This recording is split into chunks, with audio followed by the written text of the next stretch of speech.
the ability to get in demand products online is, as you say, the touch of a button. So, of course, that's great. It's made it easier for us. We can save time going to the grocery store, things like that. There has been a ton of benefits.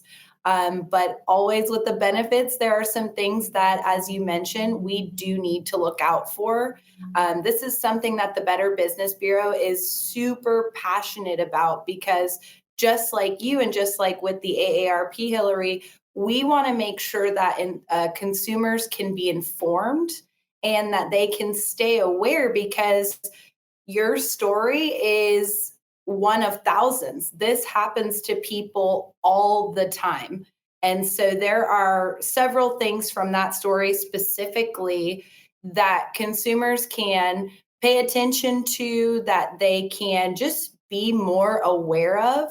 Nothing but a number promises engaging content tailored just for you.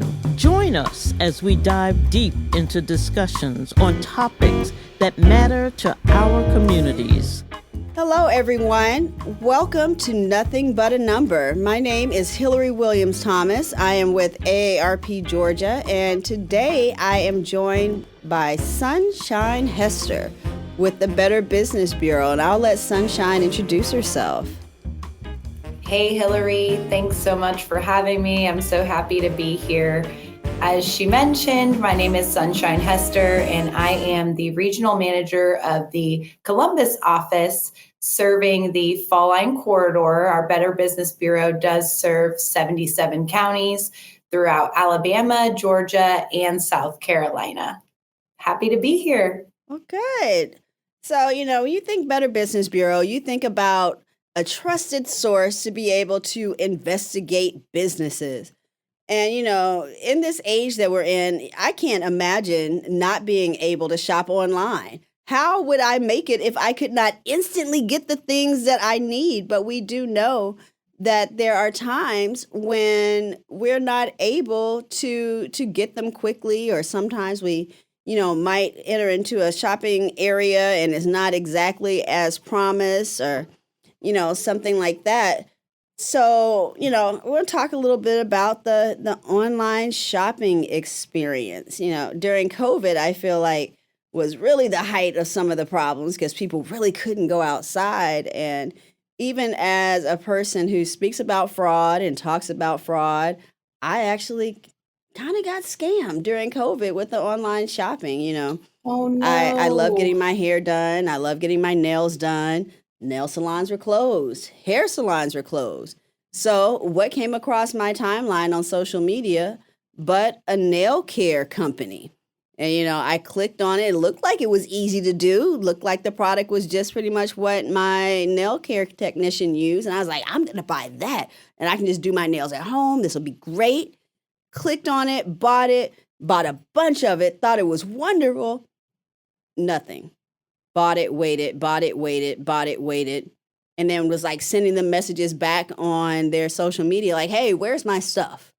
Oh, COVID, the warehouse coming from this place, and then people in the warehouse got COVID. And then, it was kind of months of where is my stuff?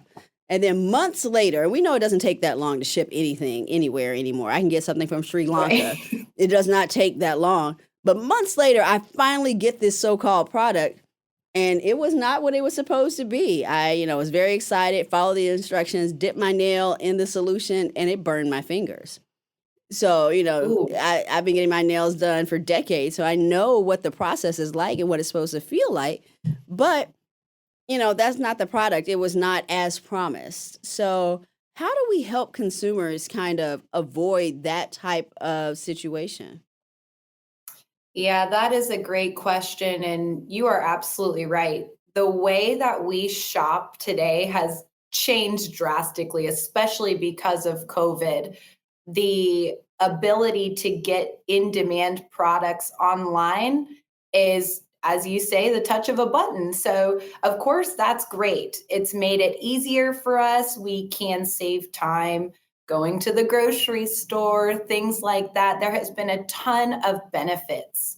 But always with the benefits, there are some things that, as you mentioned, we do need to look out for. This is something that the Better Business Bureau is super passionate about because just like you and just like with the AARP, Hillary, we want to make sure that consumers can be informed and that they can stay aware because your story is one of thousands. This happens to people all the time. And so there are several things from that story specifically that consumers can pay attention to, that they can just be more aware of. First and foremost, you talked about social media. Today, scammers are extremely creative. They can really, I mean, they are good. When it comes to advertising, when it comes to creativity, I mean, it's hard because it I always looks tell people with my fraud presentations, there are people that sit at home every day and their only job is to figure out how to get your money. And people are always like, I don't have any money. Well, they want that too. So if you only have $20, they want your $20. They can move on to their next person. But they want whatever money you think you don't have. exactly, and that's exactly it. And that's the other fine line with online shopping is it's so easy, right? You're not at the grocery store. It's like, oh, I can't afford this. No, you're just shopping, able to fill a cart, right? And so it's a lot easier to press that button and purchase the item. So, but first and foremost is making sure that these companies are who they say they are.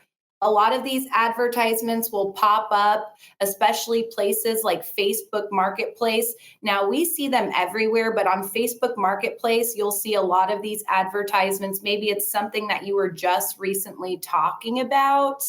As you said, you love your hair and your nails. So there was probably a ton of hair ads, nail ads, but that can go for anything. You know, if you're looking to make some changes to your home, if you're looking to like any home improvements, if you're looking to purchase a vehicle, you're always noticing that your advertisements are very tailored. 100%. Scammers will I'm looking to get some stuff for my home now, and I want a metallic cowhide to go under the table in my wine room. I know.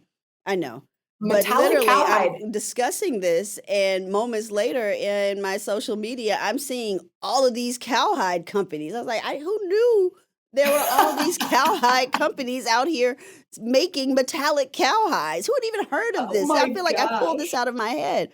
But you're right, it's all over social media. And how do we know that we can trust them? Is there a place we can go? Like, how do I know that that's not a Absolutely. real company? Or maybe it is a real company with a great deal. Absolutely. So always, especially with those links, you really want to make sure before you click them to hover, because a lot of the times you'll be able to actually see that URL. And that URL, it's either bbb.org or it's www.scamtastic.com/BBB. There's a huge difference between the two. One is the direct website. So bbb.org, you can go to bbb.org, check out these reputable companies, see if they're accredited businesses, see if they have any reports of customer reviews or complaints. You can see if there's anything associated with the businesses to give you a little bit more comfort. The other thing that you can do is, you really want to make sure that if you're seeing a deal like you were talking about, hey, it's seemingly less expensive than what I'm used to paying for, which will normally get our attention. A lot of times, if it looks too good to be true, it probably is. The other big thing that we really want to make sure of is when you went to this company, did you see if there was any like a brick and mortar style business at all You know, I associated with it? Fortunately, it wasn't very much money, but I did exactly what I tell other people not to do. I was so excited. I pressed, go, put it in my cart, bought it in the moment. I didn't Google this company at all. Excuse me. But once I went back and I was like, where is my stuff? I Googled the company. Everybody's like, scam, scam, scam, scam.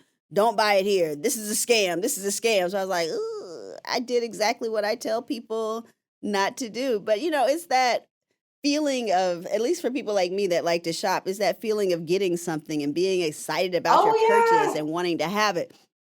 As I know, similarly, this week, looking at some swimwear, and there's this specific company, I won't call names, but it's a specific company, and they have this amazing swimwear that looks like beautiful resort wear, and they pop up all the time, and I want it. I want exactly what they have, but I know it's a scam because I have researched their website before. But yet again, this year, I decided to look again because I'm like, maybe it's not a scam now. Maybe it was a scam then, but not now. well, that Hillary brings up a great point too.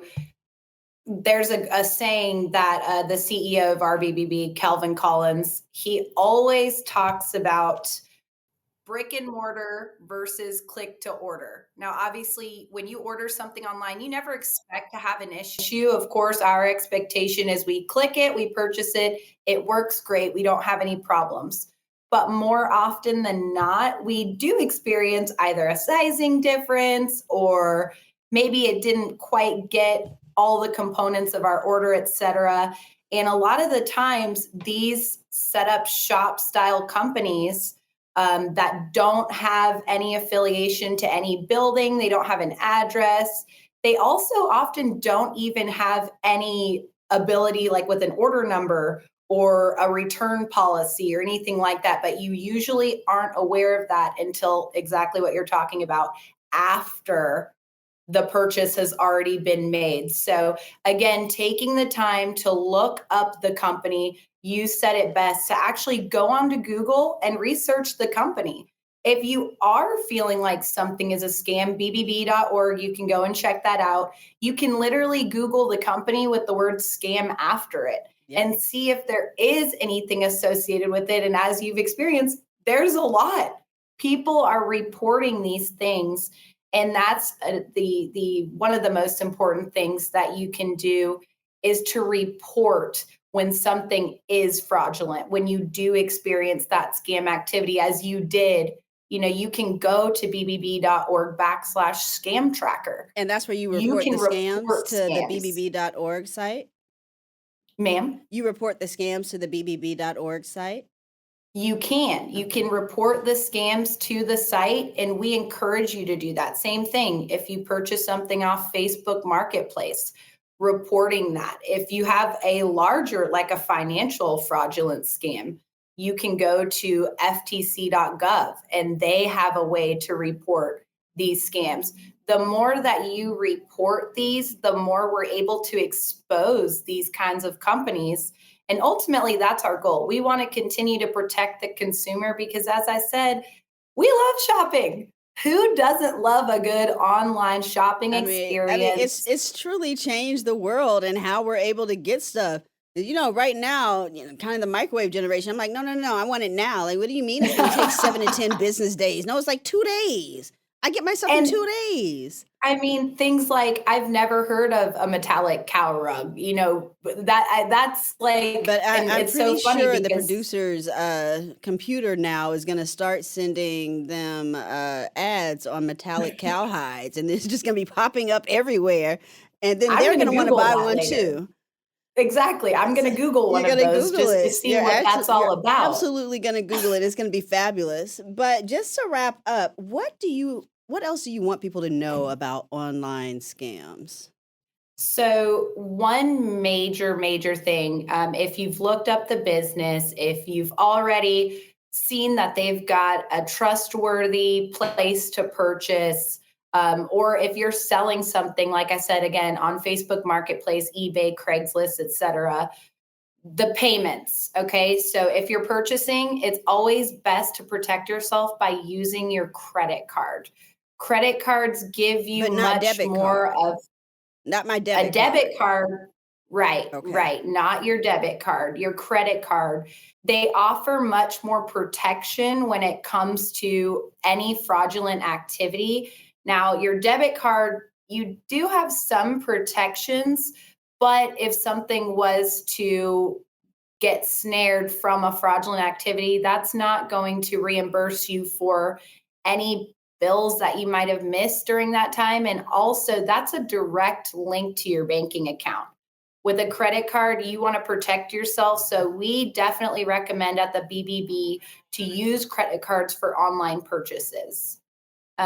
If you are using any type of direct purchase, like the applications Zelle, Venmo, there's several, Cash App, things like that, be very aware of their policies, because fraudulent scammers, they can actually replicate an email to you that looks like they've confirmed a purchase. Yeah. So what I mean, of course, because, we're in our wrap ups. Of course, I never click on links that I'm being sent. And even if I'm Right. sending someone a payment through one of those, I usually send them the lowest dollar amount. Now, one of those payment systems that you use, you can send like $1. And then there's another payment system. The lowest amount you can send is $5. So even if I'm only spending $50, the first time that I send a payment to anyone, I do $5. I'm like, okay, so did you get that? You see it? Now I'll send you the remaining balance, because I want to make sure the money is going where it's supposed to go. The most nerve-wracking thing was buying my home, and I had to wire that big amount of money, and I didn't have a way to check on that. But To check on it. thank you so much, Sunshine, for joining us here today on Nothing But a Number. Again, my name is Hillary Williams-Thomas, and I am the Senior Associate State Director of Advocacy and Outreach with AARP Georgia, and I have been joined by my friend Sunshine Hester at the Better Business Bureau in the Columbus area. So thank you. Thank you again for having me, Hillary. Thank you, Sunshine. And that's a wrap on today's episode of Nothing But a Number. Thank you so much for joining us and diving into the conversations that shape our communities. We hope you found today's discussion enlightening and inspiring. Remember, new episodes drop every Wednesday at 12 noon on YouTube and wherever you listen to podcasts. To stay up to date with all our latest episodes and to continue exploring the topics that matter most to you, be sure to subscribe and follow Nothing But a Number on your preferred podcast platform. Your engagement and support means the world to us. If you enjoyed today's episode, please consider sharing it with friends and family who might also find value in our content. Until next time, stay informed, stay connected, and we'll meet you right here next Wednesday. Take care.